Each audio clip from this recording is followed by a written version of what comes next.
நான் எங்கள் பாஸ்டர்ட்டுக்கு கார் கழுவியிருக்கேன், அவன் மகனை குளிப்பாட்டியிருக்கேன், அவருக்கு கால் அமைக்க விட்டுருக்கேன், ஷூ போட்டு விட்டுருக்கேன், ஷூவை பாலிஷ் பண்ணி விட்டுருக்கேன், தெரு தெருவா நின்று ட்ராக்ஸ் கொடுத்துருக்கேன். நிறைய பேர் நினைக்கிறாங்க ஜான் ஜெபராஜுக்குன்னா ஊழியன்னா என்னன்னு தெரியாது. ஆதங்கத்தில் பேசலை, இந்த ஜெனரேஷன் புரிஞ்சுக்கிடணும். ஆமாம், எடுத்தோன்னே அப்படி நான் மேலே வரல. RSS அடி வாங்கியிருக்கேன். நான்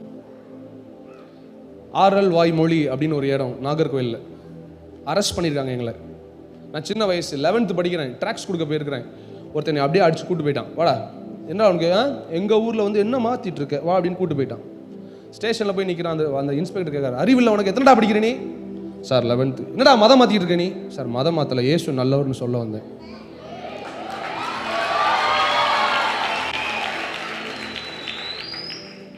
நான் ஊழியக்காரனுக்கு கீழே தான் இருந்தேன்.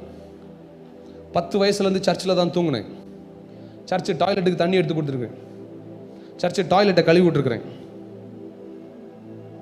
சாப்பாட்டு பாத்திரத்தை கழுவியிருக்கேன். பெண்கள் கூட்டம், வாலிபர் கூட்டம், ஆண்கள் ஐக்கியம், சிறுவர் கூட்டம், எல்லா கூட்டத்திலையும் பெரிய பெரிய அண்டா தக்காளி சோறு முட்டைலாம் வச்சுருவாங்க. உட்காந்து நைட்டு காலையில் 4 மணிக்கு உரிக்க விட்டுருவாங்க. 2000 முட்டை. நானும் என் ஃப்ரெண்ட்ஸ் 2-3 பேர் உட்காந்து உரிப்போம்.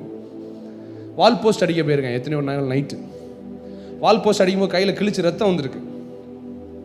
எத்தனை நாள் நைட்டு வெளியே போனதுனால போலீஸ் பிடிச்சிட்டு போயிருக்காங்க. சர்ச்லேருந்து வால் போஸ்ட் ஓட்ட போகும்போது சாப்பாடு இல்லாமல் இருந்திருக்கேன். எங்கள் பாஸ்டர் வந்து சில நேரத்தில் பிஸி ஆயிடுவார். எப்போவுமே நம்ம பாஸ்டர் வந்து நம்ம மேலேயே அட்டென்டிவாக இருக்கணும், எல்லாத்தையும் கொடுக்க நம்ம எதிர்பார்க்கவே கூடாது. They are busy with many things. சில சமயம் எங்கள் பாஸ்டர் சாப்பிட்டியான்னு கேட்க மாட்டார். பட்டினி கிடந்து வேலை பார்த்துருக்கேன். ஒரு நாள் சர்ச்சில் கீபோர்டு வாசிக்கும் போது மயங்கி விழுந்துட்டேன். சாப்பிடலனால முதல் நாள் ஃபுல்லாக சாப்பிடலை. வேலை, பெண்கள் கூட்ட வேலை, சமையலில் நின்றதுனால சாப்பிடவே முடியல. மூஞ்சில் அடிச்சிருச்சு புகலாம். சாப்பிடல, அன்னைக்கு நைட் சாப்பிடல, காலைல சாப்பிடல, மத்தியானம் சாப்பிடல. கீபோர்டு வாசிக்கும் போதே நானும் ஓரமாக சாஞ்சிட்டேன். எஸ், எனக்கு கஷ்டம் என்னன்னு தெரியும், கண்ணீர்னா என்னன்னு தெரியும், வருத்தம் என்னன்னு தெரியும், புகழ்னா என்னன்னு தெரியும், செல்ஃபி எடுக்கிறதுனா என்னன்னு தெரியும், பிரியாணி சாப்பிட தெரியும், பழைய சோறு சாப்பிட தெரியும், பட்டினியும் கிடக்க தெரியும்.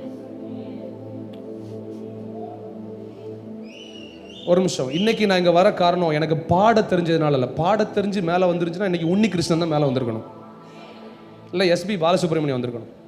மியூசிக் வாசிக்க தெரிஞ்சதுனால நீங்களாம் மேலே இல்லை. அப்படி பார்த்தா AR ரஹ்மான் தான் அங்கே நிற்கணும். நல்லா ட்ரெஸ் போட தெரிஞ்சதுனால நீங்கள் இங்கே இல்லை. அப்படி பார்த்தா ரஜினிகாந்த் தான் அங்கே வந்து நிற்கணும். சபையை தூத்து பெருக்குனது, டாய்லெட்டுக்கு தண்ணி எடுத்து ஊற்றுனது, speaker 50 kilo speaker 12th student தோல்ல தூக்கிட்டு போவேன். 8 ஸ்பீக்கரில் பெருசு